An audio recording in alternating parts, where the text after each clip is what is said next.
Namaste. My name is Manisha Singh, Assistant Professor in Department of Food and Biotechnology under Faculty of Agriculture and Veterinary Sciences in Jyoti Vidyapeeth Women's University, Jaipur. In uh, I am teaching you subject Food Safety and Quality Control for DET FBT 6th semester. In previous session, we will discuss all about the objectives of food analysis. In today's session, we will discuss all about the purpose of food analysis and quality control. Okay, so let's begin with the topic. What is this? Food analysis. Okay, so food analysis is basically a discipline dealing with the development, application, and study of analytical procedures for characterizing the properties of foods and their constituents. Okay, so these analytical procedures are used to provide information about a wide variety of different characteristics of foods, including their composition, structure, physicochemical properties, and sensory attributes. And this information is critical to make informed choices about their diet. And the objective of this course is to review the basic principle of the analytical procedures commonly used to analyze foods and to discuss their application to the specific food components, for example, the lipids, proteins, water, carbohydrates, and the minerals. And the following questions will be addressed in this session. And who analyzes food? Why do we analyze food? And what types of properties are measured? How does one choose an appropriate analytical technique for a particular food? These questions we will discussed already in our previous session. Okay, so what is the reason for analysis of food?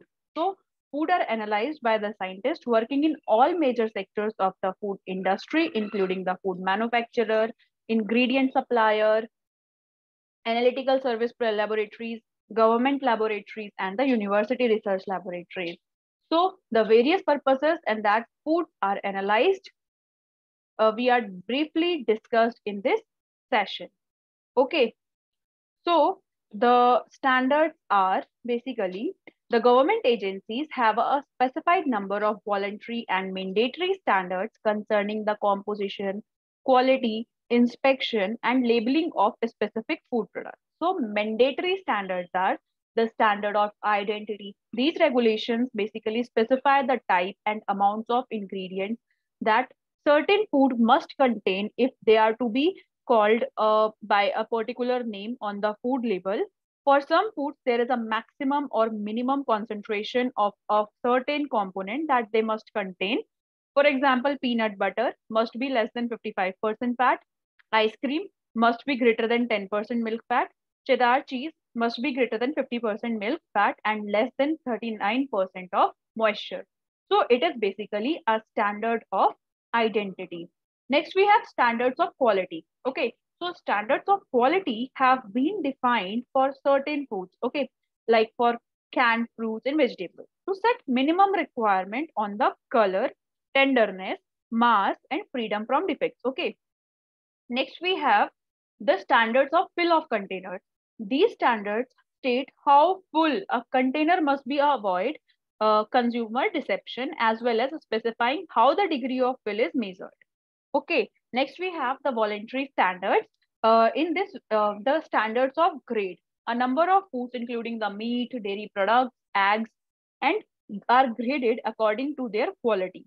For example, from standards to excellent, for the meats can be graded as the prime, choice, select, standard, etc., according to their origin, tenderness, juiciness, and flavor and appearance of the cut.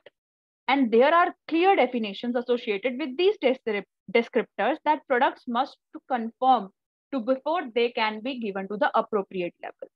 Okay, then specification of the grade of a food product on the label is voluntary, but many food manufacturers opt to do this because superior grade products can be sold for a higher price. And the government has laboratories that food producers send their products to be tested to receive the appropriate certification, and this service is requested and paid by the food producer. Okay, next we have the nutritional labeling. In 1990, the US government passed the Nutritional Labeling Education Act, also known as NLEA, which revised the regulations pertaining to the natural nutritional labeling of foods and made it mandatory for almost all the food products to have standardized nutritional labels. One of the major reasons for introducing these regulations was so that the consumers could make informed choices about their diet. Nutritional labels state that the total calorific value of the food, as well as the total fat, saturated fat, cholesterol, sodium, carbohydrate, dietary fiber, sugars, protein, vitamins, calcium, and iron. And the label may also contain information about nutrient content claims. Although government regulations stipulate the minimum and maximum amounts of a specific food component that a food must contain if it is to be given of these nutrient content descriptors.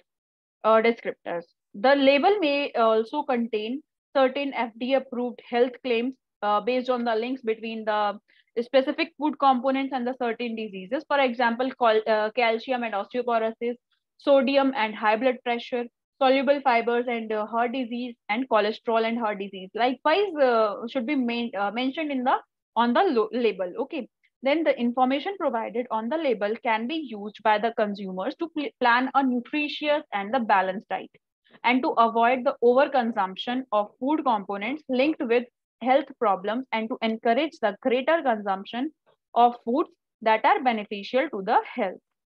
Next, we have the authenticity. The price of a certain foods is dictated by the quality of the ingredients that they contain.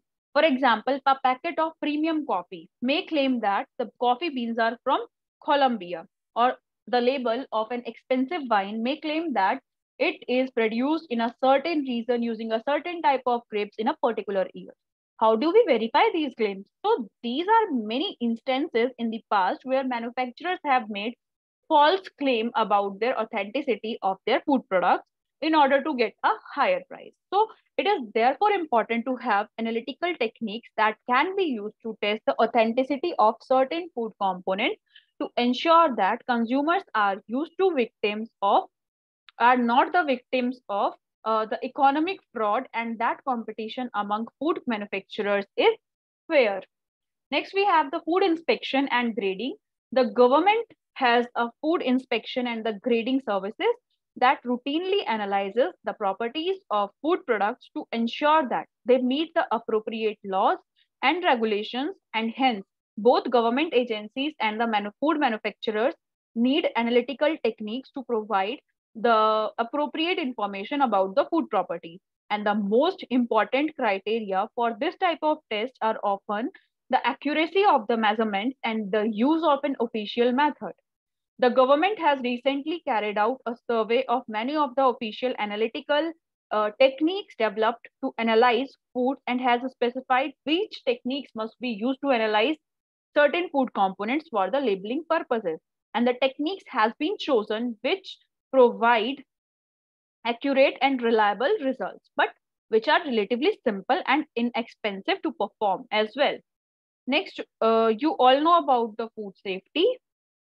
Okay, so one of the most important reason for analyzing of foods from both the consumers and the manufacturer's standpoint is to ensure that the food is safe, safer to the consumption, and it would be economically disastrous as well as being rather unpleasant to the consumers if a food manufacturer sold a product that was harmful or toxic.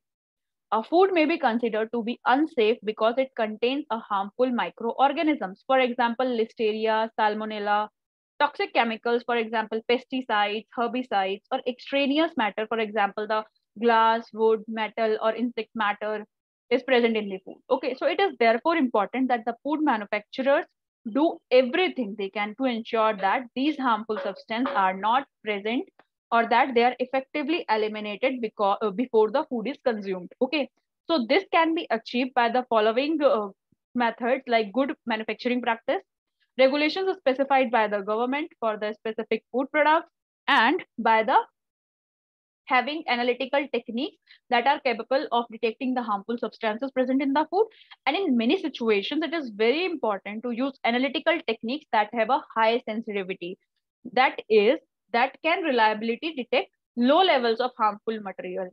Food manufacturers and government laboratories routinely analyze food products to ensure that they do not contain harmful substances and that the food production facility is operating correctly.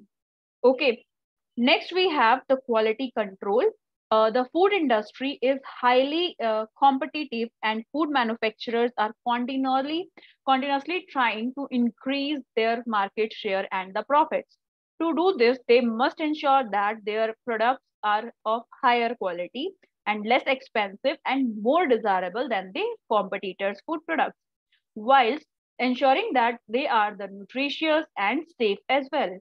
To meet these rigorous standards, food manufacturers used analytical techniques to analyze the food materials before, during, and after the manufacturing process to ensure that the final product meets the desired standards. In a food factory, one starts with a number of different raw materials, processes them in a certain manner, for example, heat, cool, mix, and dry, packages them for consumption, and then stores them. The method is then transported to a warehouse or retailers where it is sold for consumption. One of the most important concerns of the food manufacturer is to produce a final product that consistently has the same overall properties. For example, the appearance, texture, flavor, and shelf life. When we purchase a particular food product, we expect its properties to be the same as the previous times and not to vary from purchase to purchase. Ideally, a food manufacturer wants to take the raw ingredients, process them in a certain way, and produce a product with specific desirable properties. Unfortunately, the properties of the raw ingredients and the processing conditions vary from time to time, which causes the properties of the final product vary. Often, in an unpredictable way. How can food manufacturers control these variations?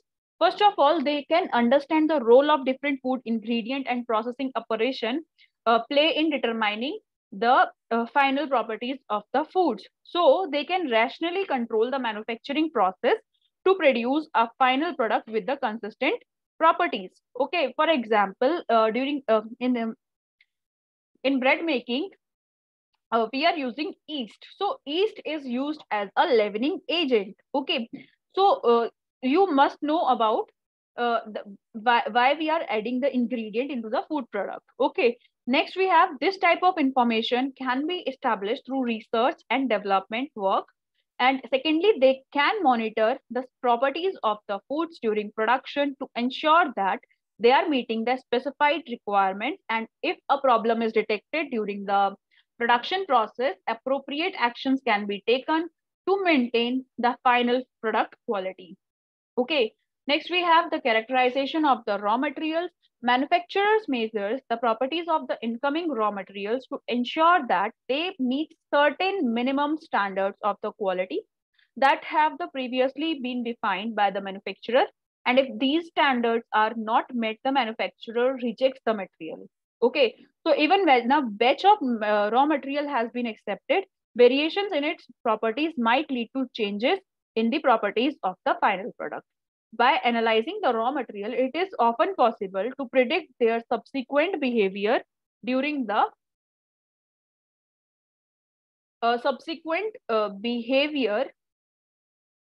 during the processing, so that the processing conditions can be altered to produce a final product with the desired properties. For example, the color of the potato chips depends on the concentration of the reducing sugar present in the potatoes, and that they are manufactured from the higher the concentration. The browner the potato chips, okay, higher the concentration of the reducing sugar, then the browner will be the potato chips. Okay, thus it is necessary to have an analytical technique to measure the concentration of the reducing sugars in the potatoes so that the frying conditions can be altered to produce the optimum colored chips. Okay, potato chips. Next, we have the monitoring of food properties during processing. Okay, so it is advantageous for food manufacturers to be able to measure the properties of the food during the processing.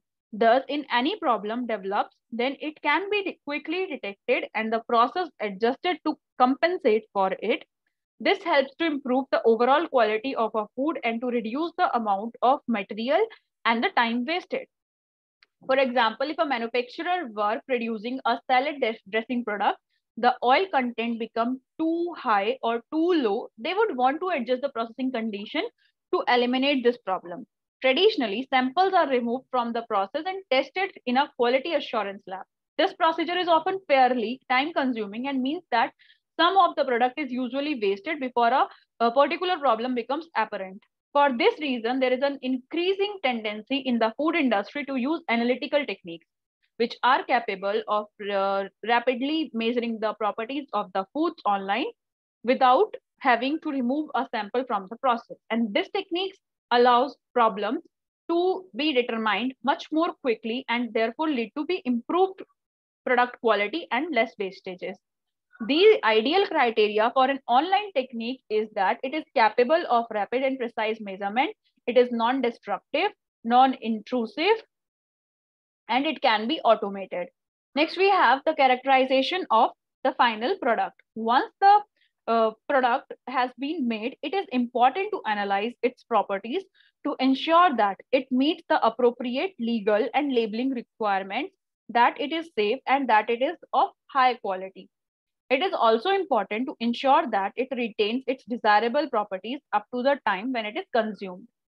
So, a system known as hazard analysis critical control point has been developed whose aim is systematically identify the ingredients or processes that may cause problem, or you can say hazard analysis, assign locations like critical control points within the manufacturing process where the properties of the food must be measured to ensure that the food safety and the quality are maintained, and to specify the appropriate action to take if a problem is identified, and the type of analytical technique required to carry out the analysis is often specified.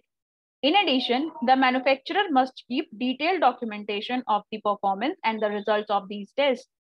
HACCP was initially developed for the safety testing of foods, but it or similar systems are also now being used to test the food quality. Okay, so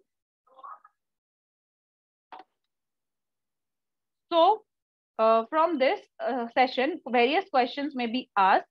For example, uh, what is the purpose of food analysis and why we do the food analysis, and explain it with the examples. Okay, likewise, questions may be asked in your final exams, and explain the regulations and the voluntary and mandatory standards. Likewise, questions will be asked in your final exam, so prepare accordingly. I hope this session is clear to all. Thank you so much for watching this session.